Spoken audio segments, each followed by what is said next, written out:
Alright, y'all, I'm back. I'm live in the flesh. If you're new to my channel, please like, comment, and subscribe. Please hit that bell. Hit that bell because this month in May, I'm going to give y'all a lot of videos.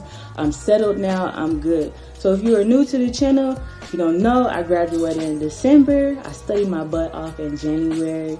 And then I passed my NCLEX in February. If you did not see that video, please go see that last video explaining my journey. Or you can start from the top and then get here, okay? So what I did was I put in a lot of applications on Indeed. And then I had a couple of calls from everywhere. But what really interested me and was fast was this pediatric home care place, right?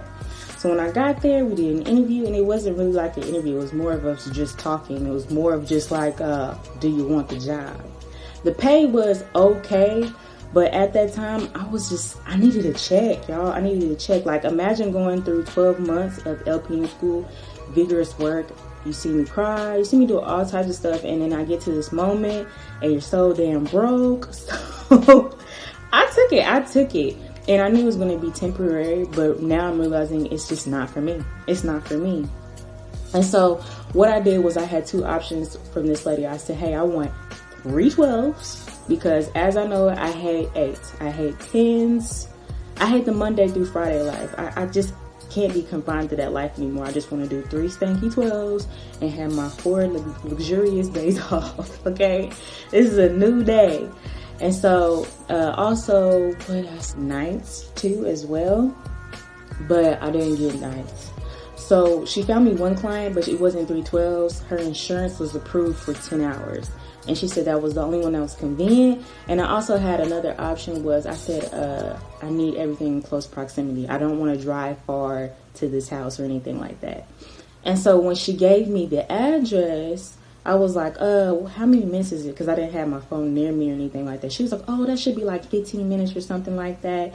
She gave me the full 180 on the child, basically, of what's their issue, what they need, and stuff like that, and what I need to do throughout the day.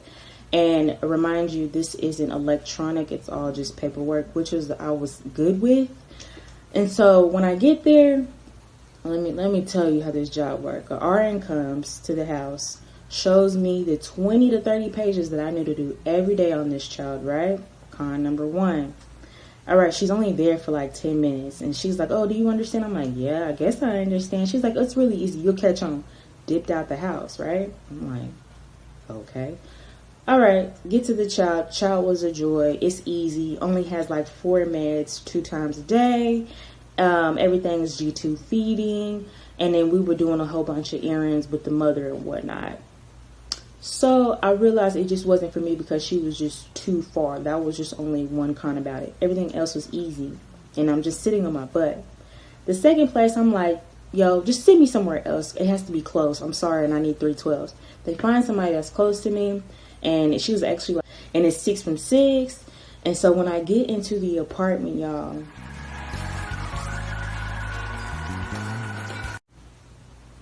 when I get into the apartment, yo, tell me why I seen roaches. I seen roaches everywhere. Like, this house was infested. It was disgusting. When I get there, the other nurse, I said, hey, how long you been here? She was like, oh, about 2 years. And I said, do you see what this house looks like? I mean, I'm not taking off my shoes. I'm holding on to my purse and whatnot. And she's trying to give me the runaround with this child. And I'm already having in my mind, like, I'm not staying. I'm not doing this. Like, the child is fun and everything like that. But why does this apartment, it was an apartment, looks like this? Like, are you crazy? So I went up to the mother and I said, hey, listen, I don't mind doing this, but do you see what your house looks like right now? Like, the roaches is basically playing tag.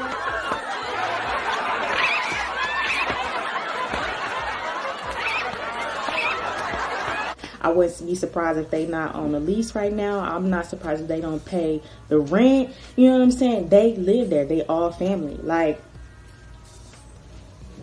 this is disgusting. All right, y'all. So the mother was like, yeah, I know our background, our financial situation is not all the way there. I'm like, cool, I understand coming from the slums, you know what I'm saying, and not having the best things in life. But one thing growing up with my mother, we always kept the house clean. We always kept it clean. And that was my only find out. She didn't even have to work. She was a stay-at-home mother. What? Damn. Clean as house. She would, listen, I would be with that child. We would do medications, do some learning time. We would do chest physiotherapy, her albuterol treatments, all of that, right? That would take up a couple of hours. The mother would be at the dang chair at the table playing on her iPad games. She would not clean up. She would not clean up. I said, call the office, give me another baby, because this ain't working. I'm not doing this. And I put in a complaint to the office, told the director of nursing. Come to find out, this is not the first issue that they had with this lady. And the first complaint. And I said, did you send anybody here to come check out the house? You're supposed to have somebody, you should have a DON come check out the place. So you can tell her about herself. You know what I'm saying? Because if she doesn't do it, then you're going to have to cut her off. You're going to have to cut her off. But if you cut her off, what does that do? You cut the checks. The state don't give them money, right? So I think they were basically hiding, and they didn't want to put in a complaint with the state about this lady because of the money. And I thought that was completely wrong, because first, in nursing, we're supposed to take care of the patient. Here we have a patient that is immunocompromised at that, and she's living in this nasty home, and you're not doing nothing about it. All right, so if you don't want to do nothing about it, then I was this close to making that anonymous call to CPS. Yeah, I was this close. Oh no, we're on it. All right. Give me another place. All right, she gets me another place, right? This mother was approved for 10 hours. I'm annoyed because that's not what I asked for. I wanted 312s, but she was in close proximity. And hey, cut that check. So get to the lady's house. One thing I noticed is that she has a camera in the house, right? She is one of those protective moms. I'm not going to say overprotective, because, hey, that's your child. Do what you want to do, right? She always had a different way of doing things. Like, there was a brace to put on her left and right foot and legs. There was a brace to put on her torso area. There's a certain way that she wanted her G-tube feedings. And there was a certain way that she wanted her medications to be done. All right, when it comes to medications, there's a clear order on how the doctor wants it. You can't change that, and I'm not going to push it for you. So whatever changes that you was doing, ma'am, you're going to have to do that, but not me, because that's my license. That's my license. I'm going exactly what the doctor says, and that's it. And I told her straight up, okay. All right, we get there. She shows me the ropes. I like it. I actually like it. Baby's cool and whatnot. But once I'm finished with everything, there's nothing to do. And at this time, I'm just doing my homework or I'm on my phone, because this baby plays on her tablet all day. And so what happens is, I realized her father does night shifts. He would come home in the morning and he would tell me a completely different way on how to do her meds, her treatments, her braces, than what the mother has taught me. And I'm telling him, like, hey, this is what the mother says she wants it done. And he was like, nah, just forget it. Nah, just do it my way. This is how I want my baby to do this, you know?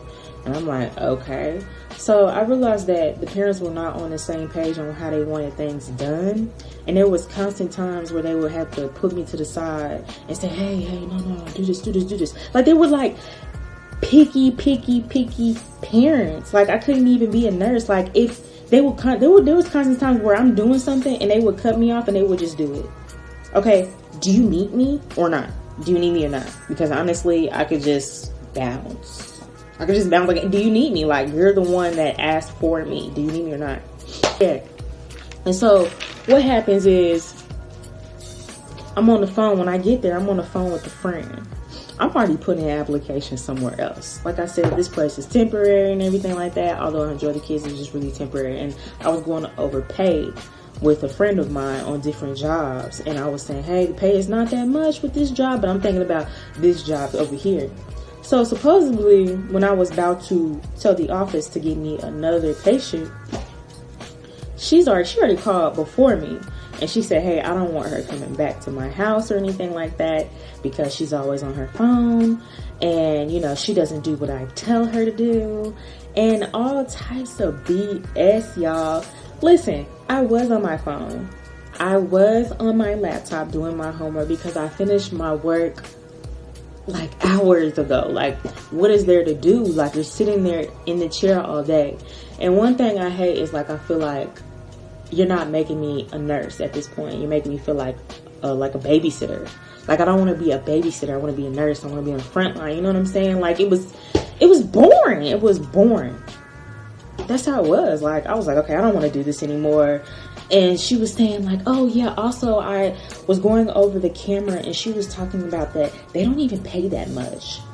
And I'm like, okay, she could have just came to me and asked what I was talking about, because it wasn't the pay that the job I was currently talking about. I was talking about a different job that I was applying for.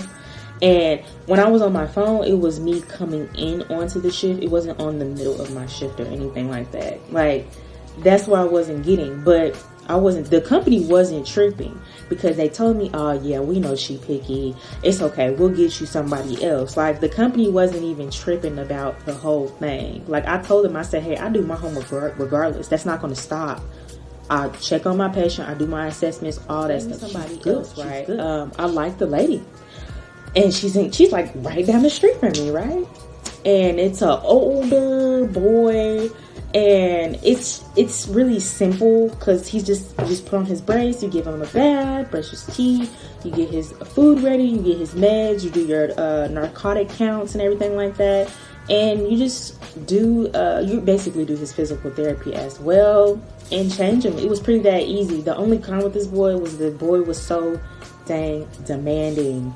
This boy was so demanding, and I would tell the mother at the end of the shift, like, okay, all he wants to do is just watch TV all day. And he would tell me all the time, no, I want to watch R.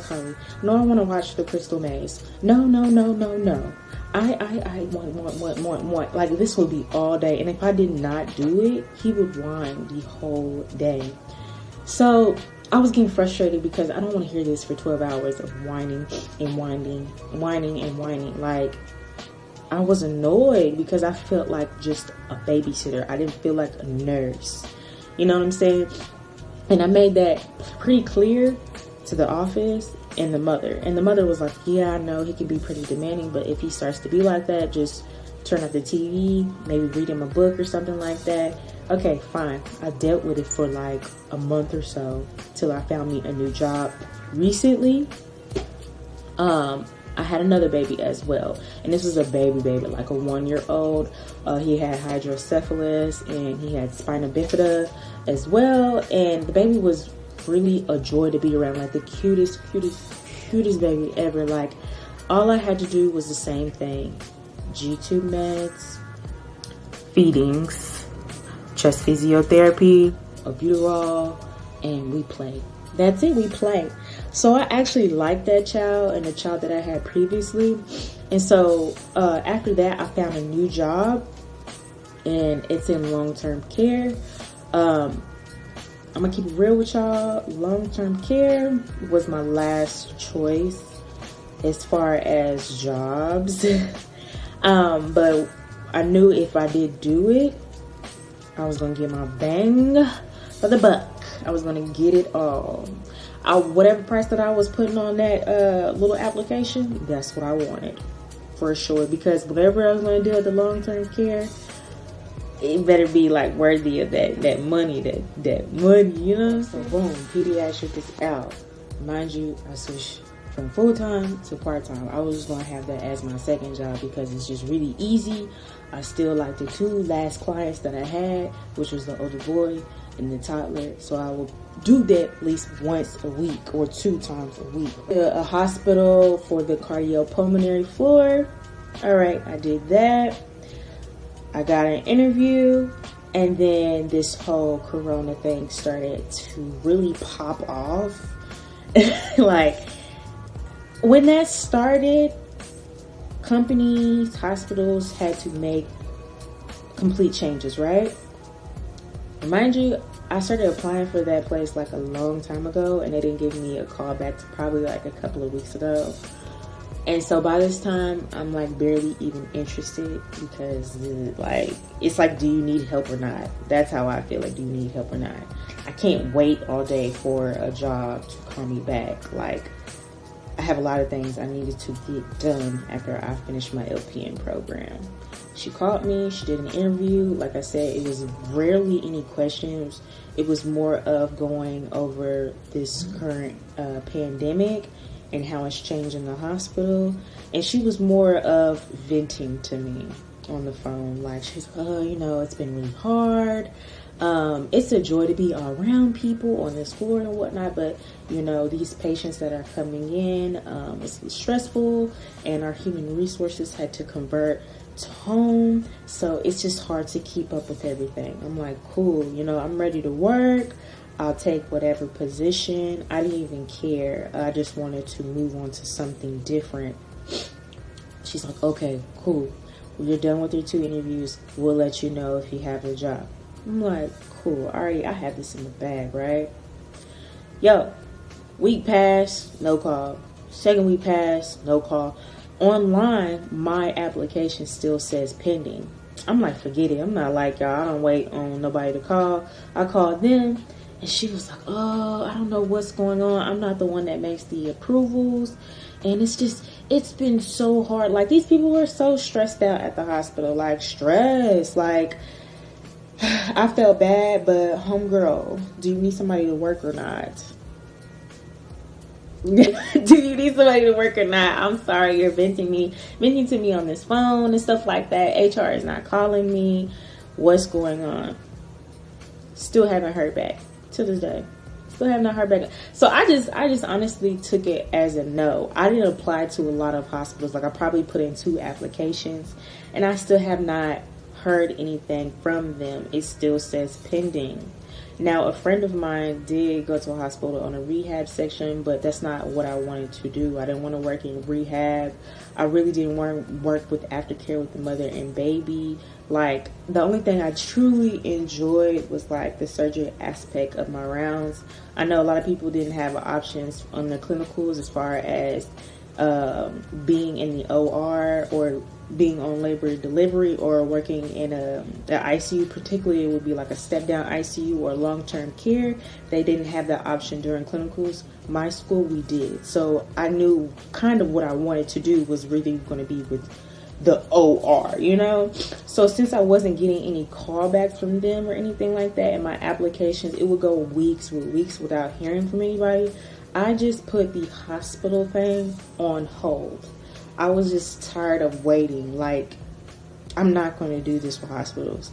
And I even ranked what type of jobs that I wanted, and I ranked the pay that I wanted as well. And as we know, hospitals do not pay that much. And so I was not particularly worried if I didn't even get the job or not or anything like that. So what I did was I started putting applications into facilities with long-term care or skilled or assisted living. Now, with this place, I swear I was putting in applications at the end of February, and I didn't get a call back to the end of probably March. And so she said, hey, we need help on a long-term care unit, and it's not like your regular nursing home. And I was like, yeah, they all say that. But when we talked on the phone, it was a genuine conversation. She said the people that pay us is the residents themselves. They are private care, and they only accept people that are 65 years older and up. So I believe, correct me if I'm wrong, that is Medicare that they only accept. And so I was like, cool, this must be some rich, uppity place. So when I get there, be on the phone. Every interview that I had since this corona thing has been on the phone. We haven't been going up there.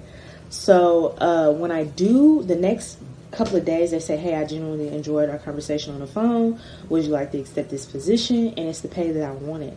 Like, this pay is pretty damn good for me because all the other offers were quite sucky. they gave me a job. They gave me the pay that I wanted. I like the staff. Like, I've never said that before. Like, the staff is nice. And it doesn't even, she was right, it doesn't even look like a regular facility. It's not dirty or anything like that. It looks like a mini hospital.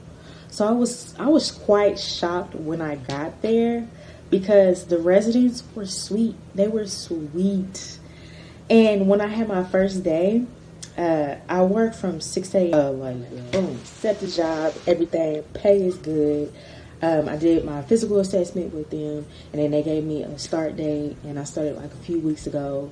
After that, when I started on my first day, y'all, it is not like your regular 7A to 7P, or do your night shift to 7P to 7A. They actually do 6 a.m. to 6P. You get there 15 minutes early, you stay 15 minutes late to do your report. So I get up early. I'm already an early person as it is, and I'm good with that. Like, I thoroughly like this job right now because they didn't like immediately throw me on a graveyard shift, which I didn't mind. I'm sure there's more money to be made at night or anything like that. But they just was like, hey, we got this morning shift for you. Do you want it? And you're actually the charge nurse. The nurse to patient ratio, and listen, I've asked that on each interview that I have, is what is the nurse to patient ratio? At this long-term unit, they have about 30, but they have open beds, so it's about like 25, 28, I can't remember, but the most I really have is about 8. There was some days that I had the whole floor, which I didn't mind because some of these people can walk. Since this whole corona thing, everybody is in their room. Everybody is in their room currently. Nobody gets out. Secondly is when you get on the floor, the old shift from the night shift, the new shift that comes in, whether you a CNA, LPN, RN, or you a med aid, we all go to each room, y'all. I've never had a long-term care do this. We go to each room in the morning. We check the patient. We make sure that they're dry. We make sure that they have everything that they need. What that does is we make sure that the night shift has their P's and Q's done, okay? We don't have to have no run-ins or anything like that because these people pay top dollar to stay here. They are on their stuff. And I like that about their company because listen, name one nursing home that does that. I promise you, I've worked at probably 2 of them in my lifetime, and they were like part-time jobs, and they've never done that. It was like, oh, okay, take a report. I've never seen them go into the room. It was just rush. Not this job. Everybody has to go in each room, check them, and make sure that they're good. Third pro about this job is that I don't even have to do meds. On the particular floor that I am, it's about like 4 different floors. You have your long-term care at the bottom, another long-term care at the top. At the bottom, you only just do treatments. Just treatments, y'all. And the treatments probably about like on the whole floor, I promise you it was like probably like 8 or 10 treatments. And it was just like the cream, the lotion, probably like 3 finger sticks. Like, it was just easy. The only person who's doing the medication is the CMA. Now on the second floor at the top, since there's not a lot of patients there, they said it was about close to 9. Then yes, you do your treatments and your medication. I was like, I've never heard of this. This is easy. This is nothing, baby. I'm gonna get that money. That check this year is gonna be a good year. You know, so I was pretty much happy about that because I thought as soon as I got on the floor, I was gonna be busting it.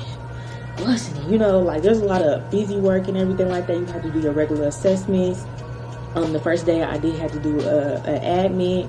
The only thing that I did not like was that, like, I'm still, like, learning the system, and I'm learning how to talk to the doctor, like, because I was, like, on the phone, like, hello, we have a patient in 119, their assessment shows this, and we possibly need to get an x-ray. You know, like, I'm kind of, like, scared to talk to people on the phone, because that's really what it is, treatments and a whole bunch of paperwork.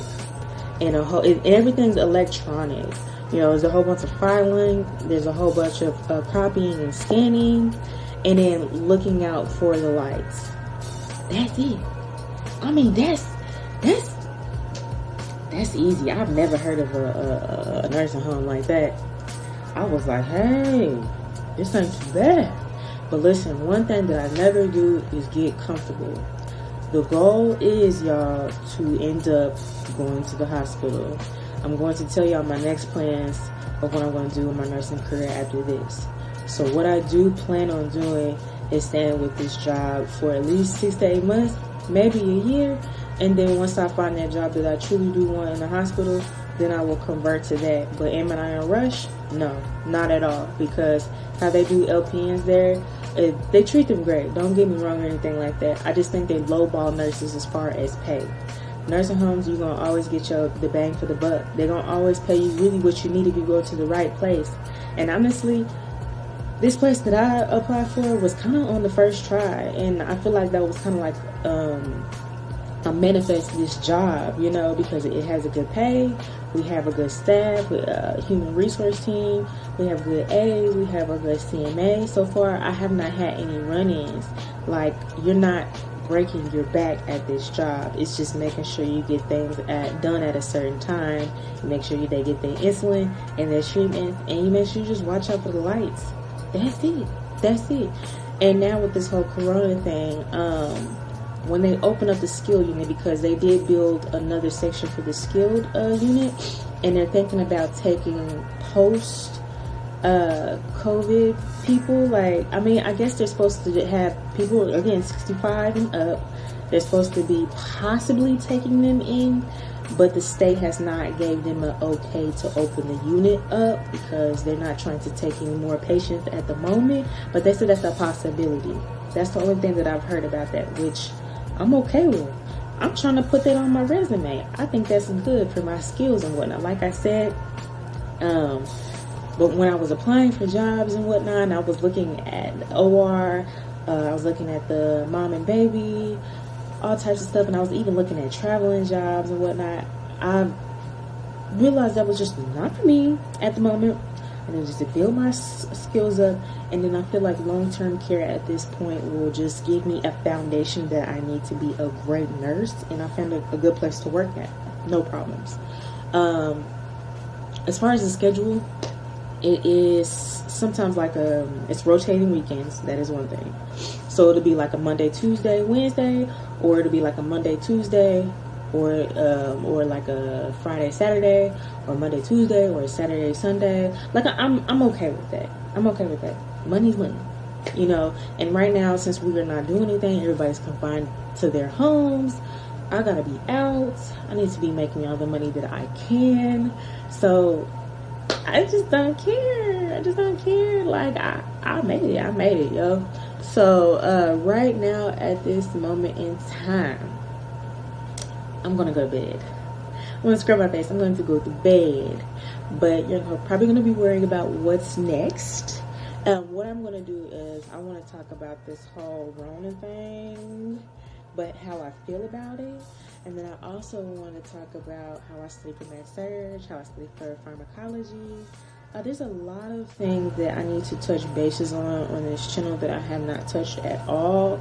And it's gonna get real on this channel. Like, I feel like a lot of people are not talking about it. This whole thing. That's it, y'all. I'm going to bed. I'm going to bed. And yes, I'm tired. I'm tired. I'll see y'all at the next video.